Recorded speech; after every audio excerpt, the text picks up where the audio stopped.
141 साल और 7 महीने पहले एक अंग्रेज को एक ख्याल आया 3 भारतीयों को लेके कि चलो इंडिया में जितने भी पिछड़े वर्ग हैं उनको समान अधिकार की कोशिश करें।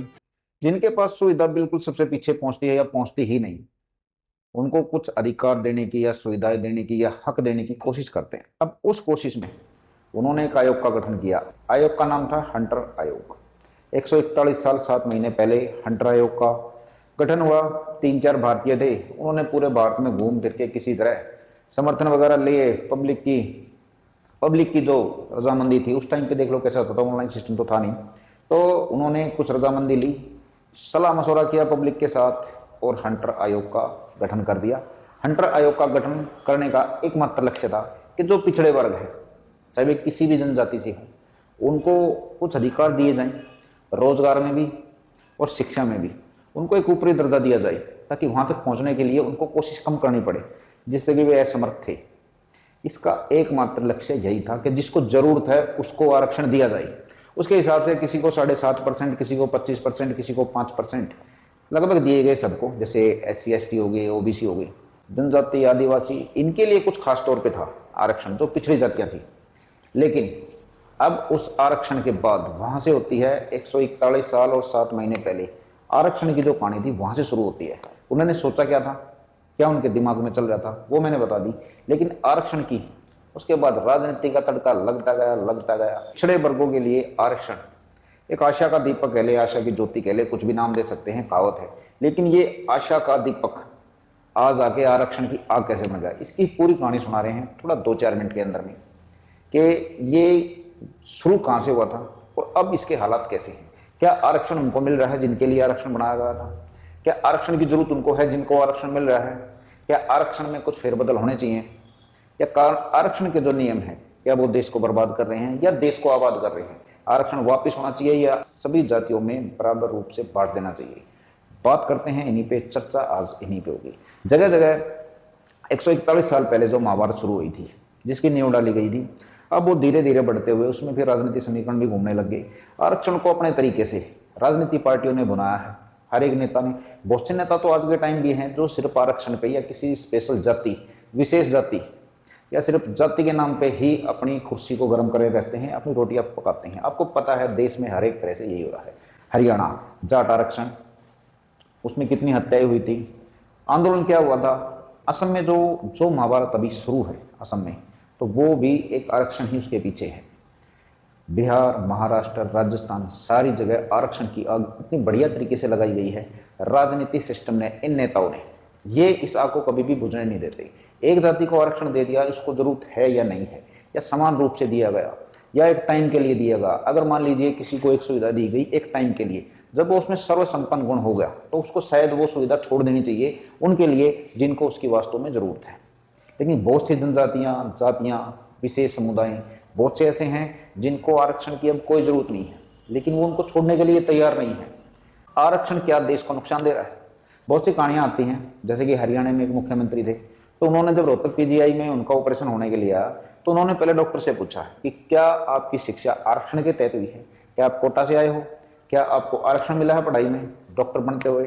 क्या आपने आरक्षण का फायदा उठाया है? तो उन डॉक्टर ने कहा जी हाँ।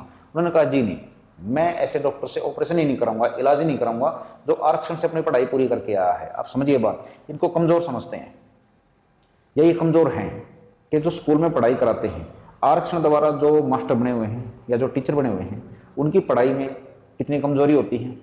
और जिनको आरक्षण नहीं मिला, जो अपनी पूरी सिर्फ मेहनत से आते हैं, चाहे वे किसी भी जाति से हों, बात यहाँ पे जाति की हो ही नहीं रही, यहाँ पे हो रहा है मेहनत की। क्या आरक्षण मेहनत को कम कर देता है? एक टीचर वो लेते हैं जिनके पास आरक्षण की पढ़ाई है, एक टीचर वो लेते हैं जिन्होंने आरक्षण का सारा लिया ही नहीं या जिनको आरक्षण नहीं मिला। अगर उनके स्टूडेंट को सामने रखें तो शिक्षा का असर आपको अलग अलग दिख जाएगा। ब्राह्मण समुदाय ने एक जंतर मंतर पे आंदोलन किया। उन्होंने कहा कि आरक्षण खत्म होना चाहिए, बल्कि आरक्षण उनको मिलना चाहिए जिनको इसकी जरूरत है। सभी जातियों में बराबर तरीके से बांटो, जिसको जरूरत है उसको आरक्षण दो, जाति का भेदभाव बिल्कुल खत्म कर दो। कहने में, सुनने में ये बहुत बढ़िया बात लगती है, होना भी चाहिए ऐसा। अगर आपको आरक्षण की जरूरत है तो आपको मिलना चाहिए, ना कि ये देखे कि आपकी जाति क्या है। क्या मैं ऊपरी जाति से आता हूँ, क्या मैं निचली जाति से आता हूँ? अगर मैं गरीब हूँ, अगर मेरे को आरक्षण की जरूरत है तो मेरे को मिलना चाहिए। आपके साथ भी ये नियम लागू होना चाहिए। लेकिन राजनीति ये नियम लागू नहीं होने दे रही। कारण क्या है इसके पीछे? आरक्षण पे अपने देश में अब आज के टाइम बहुत बड़ी बड़ी लड़ाइयां चल रही है। एक दूसरे की जनजातियां और जातियां दुश्मन बनी बैठी हैं सिर्फ आरक्षण से। लेकिन राजनीति नेता सिर्फ इसमें पेट्रोल डालने का काम करते हैं, आग लगाते हैं, वो इस आग को कहीं भी बुझा नहीं रहे। आरक्षण जब बना था तब नियम कुछ और थे, आज नियम कुछ और होने चाहिए, क्योंकि टाइम के हिसाब से सब कुछ बदलता है। क्या आरक्षण के नियमों में बदलाव होना चाहिए? आप अपनी राय जरूर बताएं, क्योंकि आपकी राय बहुत जरूरी है। अगर एक गरीब या जरूरतमंद या किसी भी तरह से कमजोर है, हम उसकी जाति को परे रख देते हैं और उसको जरूरत है आरक्षण की, तो क्या उसको मिलना चाहिए उसकी जाति देख के या ना देख के? या उसको मिलना चाहिए जिसकी जाति के हिसाब से उसको आरक्षण मिल रहा है लेकिन उसको जरूरत नहीं है आरक्षण की? तो समझिए आप एकदम कहां पे चल रही है। जिसका पेट भरा हुआ है वो कह रहा है मेरे को और चाहिए खाने के लिए, और जो खाली पेट भूखा मर रहा है जिसकी सिर्फ उसकी जाति देख के उसको आरक्षण नहीं दे रहे।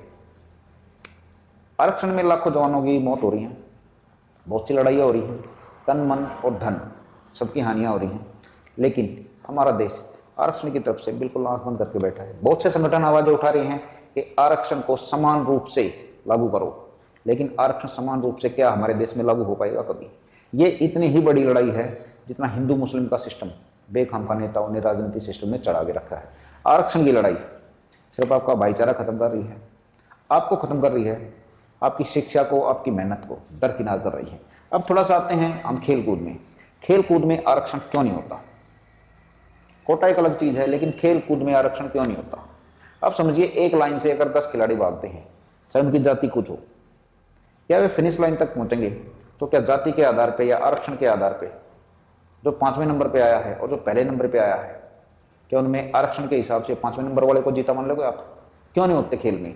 एक पहलवान कुश्ती कर रहा है, चाहे वह किसी भी जाति का जनजाति का हो, और दूसरा पहलवान भी, आरक्षण के हिसाब से उनकी कुश्ती का फैसला हो सकता है?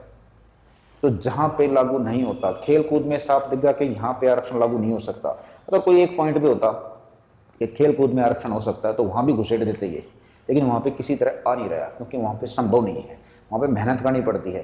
खेल कूद में सिर्फ वही आगे पहुंचते हैं जिन्होंने मेहनत की है, उनकी जाति जनजाति मेहनत नहीं देखती। आइए कुछ समय के लिए हम उस विद्यार्थी के जीवन की थोड़ी सी कल्पना करते हैं, जो विद्यार्थी दिन रात पढ़ाई करता है, मेहनत करता है एक नौकरी के लिए, एक एग्जाम को क्लियर करने के लिए, लेकिन वहां पे जाके उसको देखता है कि उसको 100 में से कम 90% या 95% नंबर आ चुके हैं, उसने एग्जाम क्लियर कर लिया है, जो एग्जाम की कंडीशन थी वो उसने पूरी कर ली। लेकिन दूसरा जिसको आरक्षण मिला हुआ है, अगर उसको 40% या 50% भी नंबर मिलते हैं तो उसको वहां पे पास कर दिया जाता है, और जिसने 90 या 95% नंबर लिए हैं, दिन रात मेहनत की है, उसको फेल कर दिया जाता है। तो आप समझिए उस एग्जाम की क्या कीमत रही, उस पढ़ाई की क्या कीमत रही, या जो कम नंबरों से उस नौकरी को प्राप्त करता है, क्या वो उस नौकरी के साथ न्याय कर पाएगा? सोचिए, एक डॉक्टर की बात करते हैं, किसी ऑफिसर की बात करते हैं, सारी जॉब पे अगर आप ऊपरी नौकरी पे जाओगे तो आपका एक फैसला पब्लिक के लिए बहुत ही नुकसानदायक और फायदेमंद हो सकता है। तो वो फैसला लेने के लिए क्या आरक्षण की सीढ़ी चढ़ना जायज है? आरक्षण के उलझे हुए गणित से हमारा देश जा कहां रहा है, या कहीं नहीं जा रहा है, या हमारा देश और डाउन जा रहा है? सोचिए हम जा कहां पे रहे हैं। आरक्षण के बारे में सोच क्या होनी चाहिए, हमारी सोच क्या होनी चाहिए, हमारे कानून को क्या इसमें फेरबदल करना चाहिए, या जैसा आरक्षण का सिस्टम चला रहा है वैसा ही चलना चाहिए?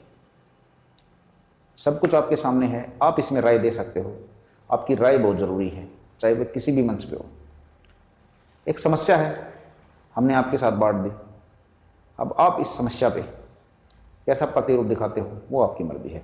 हंटर आयोग ने जब आरक्षण की शुरुआत की तो उन्होंने साफ तौर पे एक लाइन पे लिखा था कि जातीय भेदभाव को हमको खत्म करना है, सबको एक बराबर तरीके से बराबर स्टेज पे लेके आना है, बराबर मंच पे लेके आना है। लेकिन क्या आरक्षण जातीय भेदभाव को खत्म कर चुका है? क्या कुछ असर हुआ है?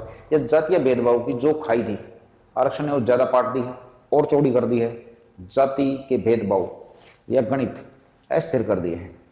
क्या आरक्षण से हमारे देश को कुछ भी फायदा हुआ? कुछ भी फायदा कहीं भी? आरक्षण क्या सोच के बनाया था, और शायद हमारे देश की हालत वो नहीं रही जो हमने सोचा था। पढ़ाई में आरक्षण है, नौकरी में आरक्षण है, तो वहां पे आरक्षण लेने वाले तैयार खड़े मिलेंगे आपको लाइन में। लेकिन जहां पे मेहनत की जरूरत है, जैसे खेलकूद, या इंटरनेशनल लेवल पे कोई पदक लेके आना हो, या किसी भी खेल में ले लीजिए जहाँ पे मेहनत, सिर्फ मेहनत ही बोलती है, वहाँ पे आरक्षण वाले सामने क्यों नहीं आते? ये एक कड़वी सच्चाई है जो हमारे देश को शायद समझनी चाहिए।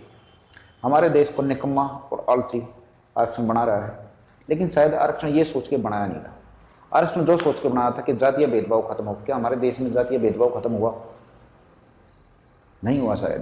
अपने आसपास नजर डालिए और देखिए और सोचिए, क्या आरक्षण से कुछ फायदा हुआ है? आरक्षण का करें क्या हम आरक्षण को किस तरीके से या किस रूप से अपने समाज में लें या नहीं लें? अगर लें तो उसमें हमको क्या क्या संशोधन करने चाहिए या नहीं करने चाहिए? सब कुछ आपके सामने है, राय जरूर दीजिए। नमस्कार दोस्तों, मेरा नाम रविंद्र डबास है। छोड़िए न्यूज को, आप सिर्फ ये देखिए कि आरक्षण का क्या करोगे।